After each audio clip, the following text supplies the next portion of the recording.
Good morning to all. I am G. Krishnan, Social Science teacher, Gandhi Metric Higher Secondary School in Kandambalia. Today I am going on Geography Unit 5 Biosphere. Biosphere அப்படின்றதுக்குன்னு உயிர்கோளம். இப்போ உயிரினங்களுடைய அனைத்து உயிரினங்களும் வாழும் இடம் எதுனா நம்ம உயிர்கோளம் அப்படின்னு பொதுவாக சொல்லுவோம். அதில் ஃபஸ்ட்டு ஒன்று நம்ம இன்ட்ரொடக்ஷன்ஸில் பார்ப்போங்கன்னு. நம்ம biosphere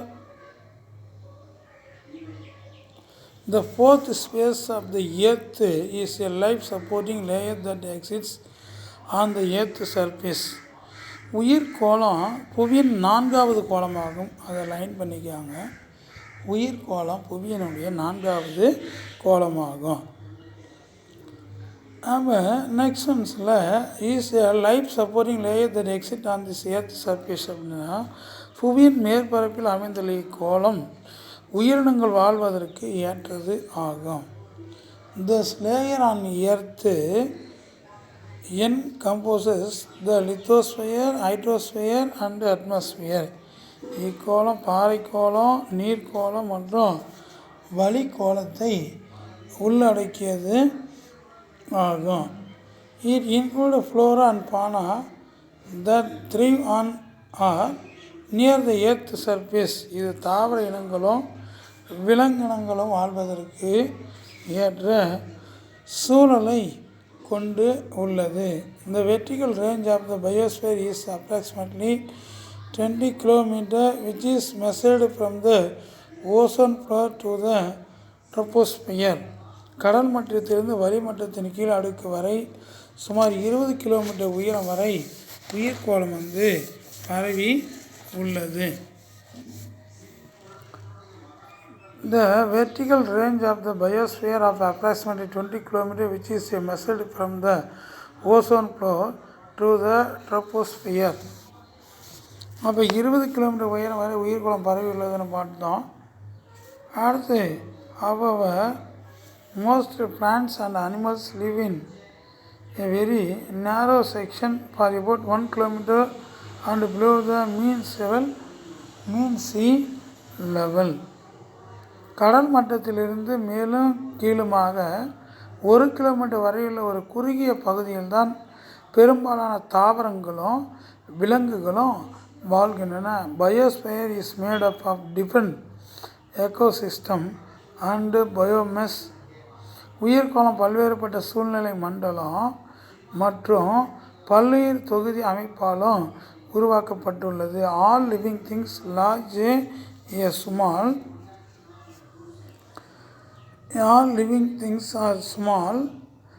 a small are grouped into a species. அவை விலங்கு தாவரம் அவை உயிரினங்கள் சிறியதாகவோ அல்லது பெரியதாக இருந்தாலும் அவைகள் இனக்குழுக்களாக வகைப்படுத்தப்பட்டு உள்ளன. The area in which an animal, plant or microorganism lives in called its a habitat. விலங்கு தாவரம் மற்றும் நுண்ணுயிர்கள் எந்த இடத்தில் வாழ்கின்றதோ அவ்விடம் அவற்றினுடைய வாழ்விடம் எனப்படுகிறது. A wide variety of plants and animals live in a particular habitat known as a biodiversity.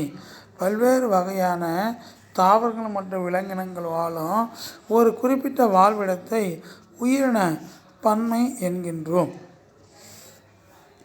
அந்த vertical range of biosphere on earth புவியின் மீது செங்குத்தாக அமைந்த உயிர்கோளம் அப்படின்னு கொடுத்துருக்காங்க பாருங்கள் அந்த கீழே. அப்போ அதில் என்ன சொல்லலாம் அப்படின்னா டாலஸ்ட் மவுண்டைன் அப்படின்னு கொடுத்துருக்காங்க, உயரமான மலைகள்.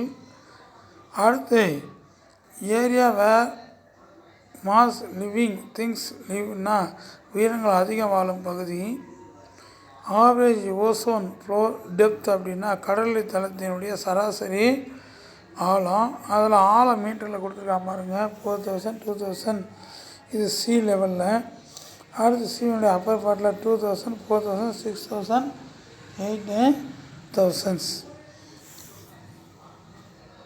அதில் நெக்ஸ்ட்டு நம்ம பார்க்க போகிற டைட்டில் எக்கோசிஸ்டம் அப்படின்னா சூழ்நிலை மண்டலம்.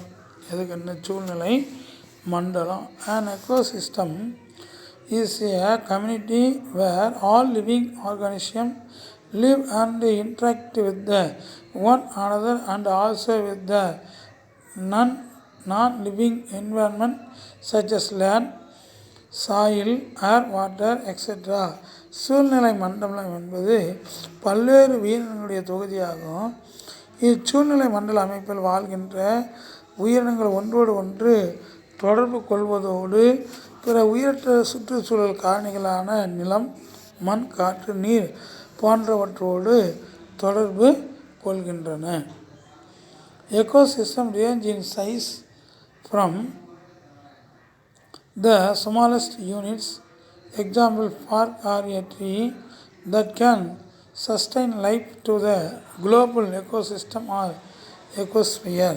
சூழ்நிலை மண்டலம் மிக சிறிய அலைகள் இருந்து எடுத்துக்காட்டு மரப்பட்டை, உலகளாவிய சூழ்நிலை மண்டலம் அல்லது சூழல் கோலம் வரை எடுத்துக்காட்டு விவசாய நிலம், குலச்சூழ்நிலை மண்டலம், வனச்சூழல் அமைப்பு இன்னும் பிற வேறுபட்டு காணப்படுகிறது. Biosphere harbors all ecosystem on the earth and sustains life form including mankind. இங்கு உயிரினங்கள் நிலையாக வாழ்வதற்கு ஏற்ற சூழல் காணப்படுகிறது. பல்லுயிர் வாழ்விடம் புவியில் உள்ள அனைத்து சூழ்நிலை மண்டலங்களையும் உயிரினங்களையும் அதாவது புனித இனத்தையும் உள்ளடக்கியது ஆகும். அதில் ஆக்டிவிட்டிஸ் ஃபார் விச்சஸ் கொடுத்துருக்காங்க. செயல்பாடு வனச்சூழல் அமைப்பு உன் சொந்த நடையில் விவரிக்கணும் அப்படின்னு கொடுத்துருக்காங்க. Narrate the forest ecosystem in your own words அப்படின்னு சொல்லியிருக்காங்க. அப்போ நெக்ஸ்ட் ஒன்றில் நம்ம பார்க்க போகிறது components of ecosystems. Components of ecosystem சூழ்நிலை மண்டலத்தினுடைய கூறுகள். An ecosystem consists of 3 basic components, namely சூழ்நிலை மண்டலம் 3 அடிப்படை கூறுகளை கொண்டுள்ளது.